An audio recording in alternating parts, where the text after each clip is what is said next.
저는 20살이 되자마자 결혼을 해서 참 바쁘게 달려왔어요.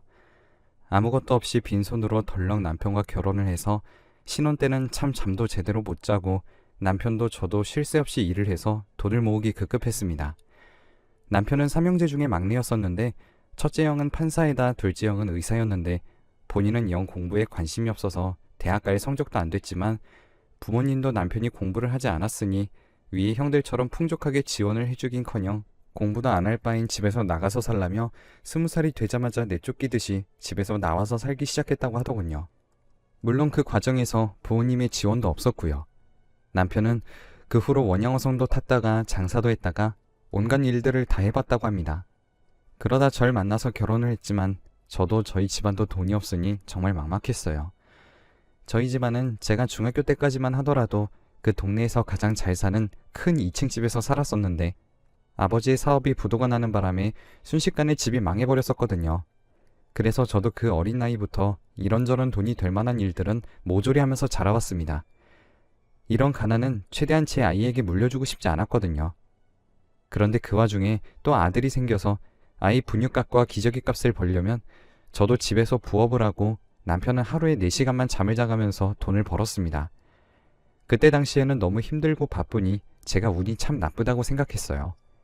그런데 아들이 복덩이였는지 아들이 태어나고 나서 남편이 적게 투자했던 것이 대박이 나서 저희도 경제적으로 여유가 생기게 되었습니다. 그리고 남편이 부동산에도 투자를 했었는데 부동산 투자를 하는 것마다 대박이 나서 아들이 중학교를 다닐 무렵엔 저희가 그토록 원하던 여유 있는 가정이 되었죠. 운이 좋았었던 거였어요. 그리고 그 운에는 남편의 성실함도 한몫했습니다. 남편은 결혼을 하고 난 후에 잠을 많이 자봤자 5시간이었습니다. 그 시간을 제외하고선 모두 돈을 벌기 위해 일을 하거나 돈이 될 무언가를 찾아다녔죠. 그런 남편의 성격 덕분에 넉넉하게 살림이 될 수 있었습니다. 부동산 투자로 벌어들인 돈으로 만족하지 않고 작게 사업을 시작해보자고 해서 남편을 믿고 남편과 저는 사업에 뛰어들어서 밤낮이며 사무실이며 집이며 할 것 없이 일에 몰두했어요. 그렇게 조금씩 사업을 키워나가니 15년쯤 되니 그 분야에서 꽤 큰 규모의 사업체로 성장할 수 있었습니다. 아들은 초등학교 때까지는 집이 가난했던 기억이 있으니 집이 여유로워졌다고 해도 사치를 부릴 생각을 하지 않더라고요. 아들도 남편을 닮아 돈이 귀한 줄 알고 검소함이 몸에 배어 있었습니다. 혹시 공부를 하기 싫어하는 것도 남편을 닮으면 어쩌나 걱정도 했었지만 다행히 공부도 곧잘해서 고등학교 내내 전교권을 놓치지 않았죠. 그리고 이름을 대면 누구나 알만한 명문대로 진학했습니다. 아들은 그렇게 대학을 가면서도 한 번도 저와 남편에게 불평하지 않았어요. 그 흔한 사춘기며 고3이며 그런 시기들도 아이가 워낙에 묵묵한 남편의 성향을 꼭 빼다박아서인지 조용히 속썩이는 일 없이 지나갔습니다. 저희는 아들이 명문대에 입학했으니 기념으로 명품 시계와 외제차를 사주겠다고 하니까 아들은 그런 비싼 것까지는 필요 없다면서 굳이 그런 걸로 사람들의 이목을 끌만한 일은 만들고 싶지 않다며 거절하더라고요. 그 후로 아들은 순탄하게 학교 생활을 마쳤고 취직도 순식간에 해냈습니다. 남편과 저는 그냥 저희 회사에 들어와서 일을 배워도 된다고 했지만 아들은 그런 식으로 들어가는 건 공평하지 않다며 다른 곳에서도 일할 자격이 되면 회사에 들어오겠다고 했어요. 저희는 아들의 단호함에 결국 두 손 두 발을 들고 아들이 하고 싶은 대로 두었습니다. 아들의 말에도 일리가 있었으니까요. 아들은 그 뒤로 같은 회사에 다니던 여자와 결혼했습니다. 며느리는 아들처럼 검소하고 생긋생긋 웃으며 참 애교가 많은 친구였어요. 아들은 통 애교도 없고 심지어 웃는 모습조차 자주 보지 못했는데 며느리는 완전히 그 정반대였죠. 그런 모습을 보는데 어찌나 예쁘던지 아들에게 며느리를 소개받고 속전속결로 결혼을 진행시켰습니다. 결혼식을 올리는데 안 그래도 선남선녀인 한 쌍이 꾸며놓고 있으니 제가 다 뿌듯한 거 있죠? 결혼 후 며느리는 저희 집도 자주 찾아와 어찌나 그렇게 애교를 잘 부리는지 남편과 저는 아들네 부부를 보기만 해도 절로 지갑을 열고 용돈을 주려고 안달이 날 정도였습니다. 물론 아들네 부부는 한 번도 그걸 받지 않았지만요. 하지만 그 후로 며느리가 손녀를 낳고 1년도 채 지나지 않아서 아들이 교통사고로 세상을 떠났습니다. 폭주족 때문에 화물트럭이 급하게 핸들을 꺾다가 저희 아들 차와 부딪혀 사고가 아주 크게 났거든요. 아들은 사고가 있고 12시간도 지나지 않아 뇌사 판정을 받았고 눈과 간, 그리고 신장을 각각 기증하고 3명의 목숨을 살리고 저희 곁을 떠났습니다. 저희는 인생을 살아갈 유일한 이유였던 아들이 없으니 남편과 저는 집 밖으로 나가지도 않고 혹시나 자신이 울면 상대방도 울음이 터질까 억지로 참아내며 멍하니 방 안에서 밥도 제대로 먹지 않고 있었어요. 2달을 그렇게 있는데 며느리가 손녀를 데리고 저희를 찾아왔습니다. 그리고 죽은 사람은 죽은 사람이고 자기는 이제 자기 인생을 살아야겠다면서 딸을 데리고 있으면 자기는 새 인생을 시작하지 못할 거라며 저희더러 아이를 부탁한다며 저희 품에 아이를 안겨주더라고요. 아이는 제 품이 낯설었는지 금세 울음을 터뜨리며 자기 엄마 품으로 가려고 발버둥을 치는데 매정하기 짝이 없게 싸늘한 눈으로 자신의 딸을 보더니 그럼 잘 부탁한다면서 그대로 자리를 일어났습니다.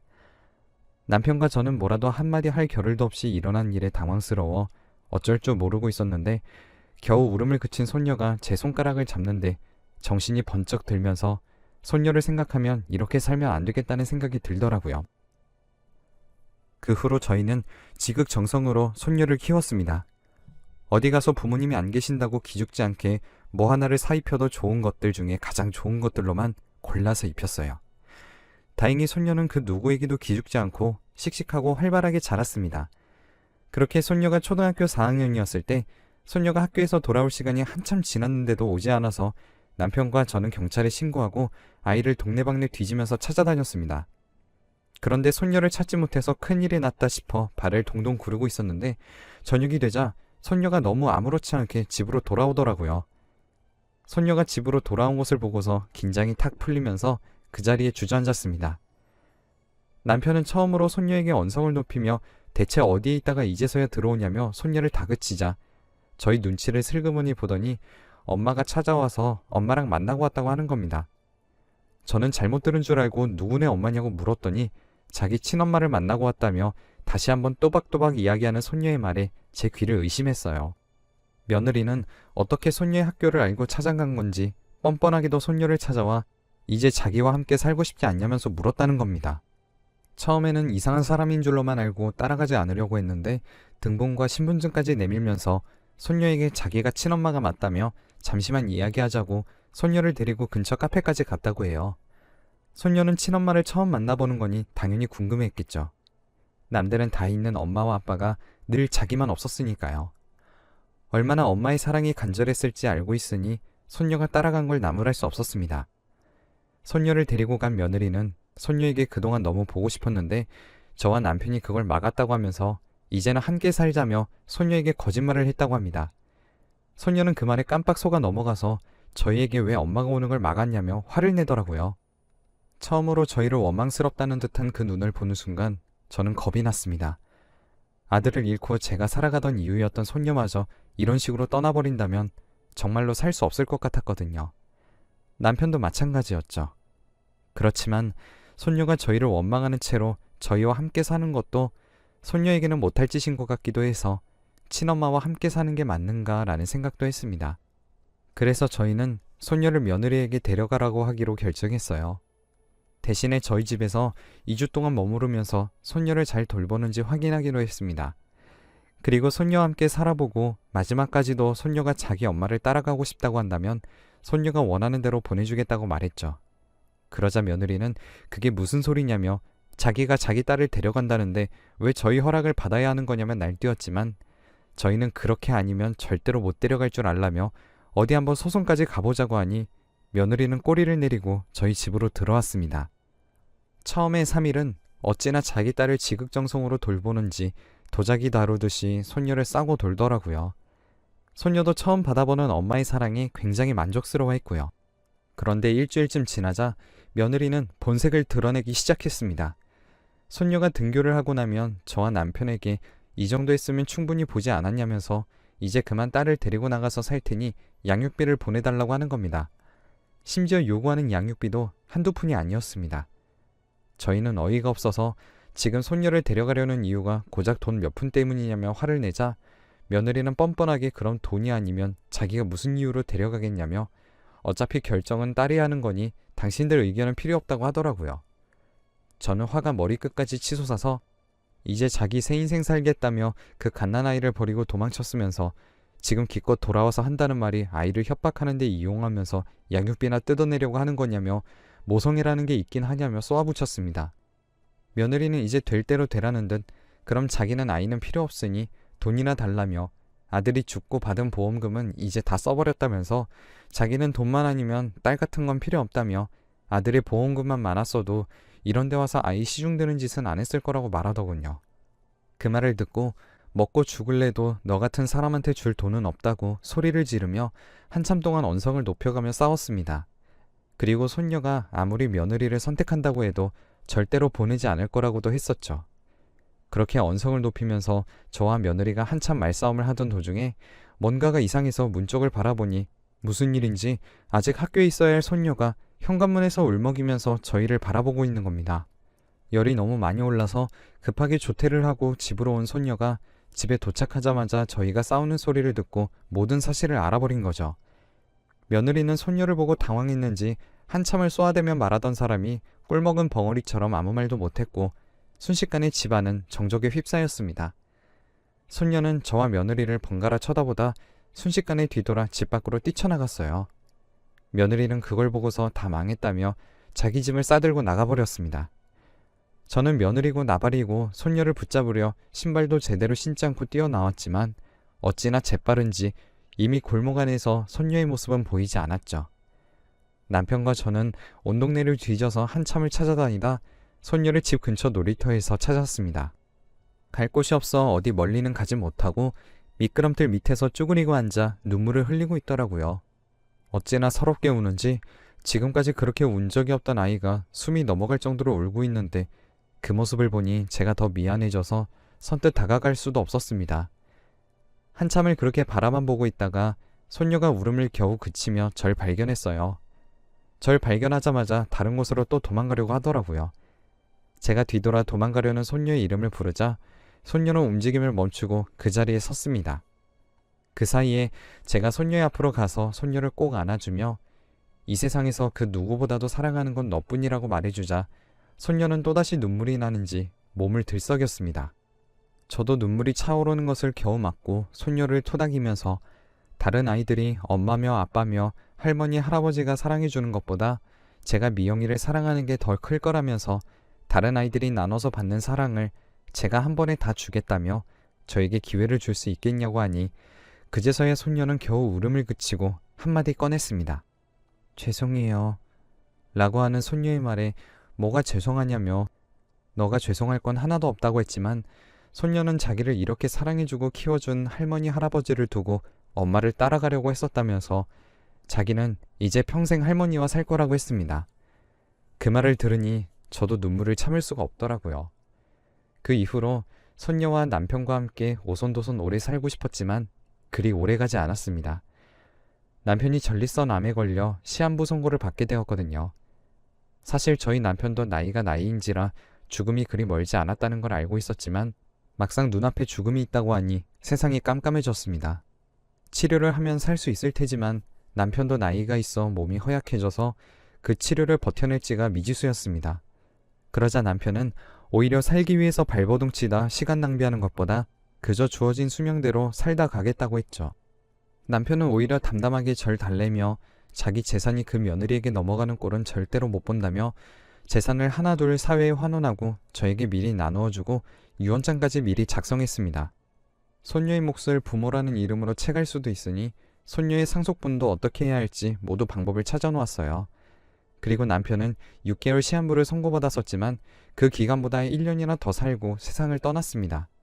그 사이에 손녀와 추억도 많이 만들었고요. 그리고 남편의 장례를 치르는데 아니나 다를까 또 그 여자는 장례식장을 찾아와 자기가 아직 재혼을 안 했으니 남편의 재산을 대신 받을 자격이 있다며 기세등등 하더라고요. 그러면서 재산도 상속받을 테니 마지막 가시는 길은 도와드리겠다며 조문객들 테이블에 서빙도 하고 혼자 북치고 장구치며 온갖 일들을 나서서 했습니다.